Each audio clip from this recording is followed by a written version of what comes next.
न पूछो जमाने को क्या हमारी कहानी है, न पूछो जमाने को क्या हमारी कहानी है। हमारी पहचान तो सिर्फ इतनी है कि हम एक हिंदुस्तानी हैं, कि हम एक हिंदुस्तानी हैं। जिसका ताज हिमालय है, कि जिसका ताज हिमालय है, जहाँ बहती हर धारा गंगा है। नमन करें इस भारत माँ को जिसकी शान तिरंगा है, जिसकी शान तिरंगा है। सर्वप्रथम ज्ञान की गरिमा शादी को मेरा शत नमन। विद्यालय प्रांगण में उपस्थित प्रधानाचार्य जी, अतिथिगण, आचार्यगण, सभी को मेरा सादर नमस्कार। मैं श्री कौर आज स्वतंत्रता दिवस के उपलक्ष्य में अपने कुछ विचार आपसे साझा करने के लिए यहाँ आई हूँ कि करेंसी पे बापू की फोटो और लाल किले पे तिरंगा, करेंसी पे बापू की फोटो और लाल किले पे तिरंगा, सड़क पर भारत माता की जय, स्कूल में बिंद है हिमाचल के मुरागंगा। क्या सिर्फ इतनी आजादी काफी है? क्या सिर्फ इतनी आजादी के लिए वो जमींदारी कंपनी बाद में अकेला ब्रिटिश फौज से लड़ गया था और वो 23 साल का सरदार रंगले बसंती चोला करके फांसी पर चढ़ गया था? क्या सिर्फ डेढ़ कपड़े के लिए नेताजी ने हिटलर को आग दिखाई थी और बापू ने क्या सिर्फ नोट पे छपने के लिए सीने पे गोली खाई थी? बहुत आंसू बहा लिए वीर गाथाओं पर, कि बहुत आंसू बहा लिए वीर गाथाओं पर, बहुत मेले लगा लिए शहीदों की चिताओं पर। अब जरा आगे बढ़ना होगा, द पीपल वाला बनना, दोबारा से पढ़ना होगा और समझना होगा जहाँ आजादी का मतलब सिर्फ फ्रीडम लिखा है, वहाँ सारे शब्दकोश व्यर्थ हैं। इस देश की आजादी के क्या दो नहीं बल्कि 135 करोड़ अर्थ है। कि यूं तो एक चिंगारी मंगल पांडे ने सुनवाई थी, यूं तो एक चिंगारी मंगल पांडे ने सुनवाई थी, ये बात अलग है, उन्हें सफलता नहीं पाई थी। पर हाँ, अन्याय के खिलाफ आवाज उठाई थी। झांसी की रानी क्षेत्र में उतर आई थी, ये बात अलग है, दामोदर को इंसाफ नहीं दिला पाई। न जाने कितने शहीदों ने अपनी जान गंवाई थी, तब जाकर कहीं उन्हें आजादी पाई थी। ये भारत वो कर्मभूमि है जिसे आजाद कराने के लिए हमारे देश के कई वीरों ने अपनी जान गंवाई है और आज भी इसकी रक्षा के लिए अपनी जान गंवा रहे हैं। फर्क जानते हैं क्या है? फर्क बस इतना है कि उस समय हम अपने देश को अंग्रेजों से आजाद कराना था और आज हमें अपने देश को बेरोजगारी भुखमरी से आजाद कराना है।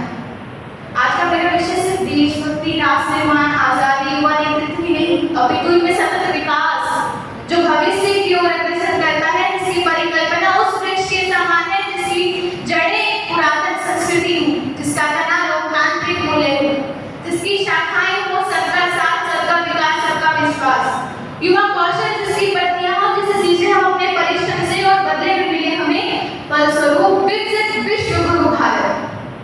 क्योंकि युवाओं की कोई परिभाषा नहीं होती, युवाओं की कोई परिभाषा नहीं होती, हमें कोई परिदृश्य अवश्य होता है जो युवा संजीवनी पर लाने का साहस रखे, जो मर्यादा पुरुषोत्तम सी रक्षा करे, रंगीनी का समर्पण, पद्मिनी का आत्मविश्वास, सीता का संयम आदि के दायित्व के साथ आदि पुरुष आचार्य माधवाचार्य का ब्रह्म ज्ञान, सर्वे भवन्तु सुखिनः सर्वे सन्तु निरामयाः का परिचित उदाहरण करे।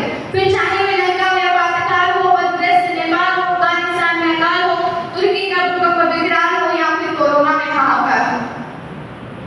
हमारे प्रेरणा स्रोत स्वामी विवेकानंद जी कहते थे, यदि मुझे 100 ऊर्जावान युवा मिल जाए तो मैं इस देश की दिशा और दशा दोनों को बदल के रख सकता हूँ। ऐसे में हम तो 60 करोड़ हैं, हमारे लिए क्या संभव है? बस आवश्यकता है कुछ ऐसे लोगों की जो युवाओं से कह सके कि कवर सुकाज कठिन से मांगी जो नहीं हो तथा तुम पाना। अर्थात ऐसा कौन सा कार्य है जो तुम नहीं कर सकते? बस आवश्यकता है युवाओं को ये समझने की कि वे क्या कर सकते हैं। जिस युवा को अध्यात्म में रुचि हो, वे धर्म का प्रचार करे, शास्त्रों से परिपक्व युवा सरोजिनी नायडू बने और पूरे विश्व में भारतीय संस्कृति को परिचित करे। तकनीकी जानने वाला युवा अब्दुल कलाम बने, IIT MIT से पढ़ने वाला छात्र नासा के लिए नहीं अपितु इसरो के लिए काम करे। यदि हम हॉकी, कबड्डी, फुटबॉल खेलें तो सिर्फ भारत के लिए खेलें। यदि कोई हेमा दास दौड़ती हुई नारी सशक्तिकरण का उदाहरण देके स्वर्ण पदक जीते तो सिर्फ भारत के लिए जीते। हमारे गांव का युवा आगे आए और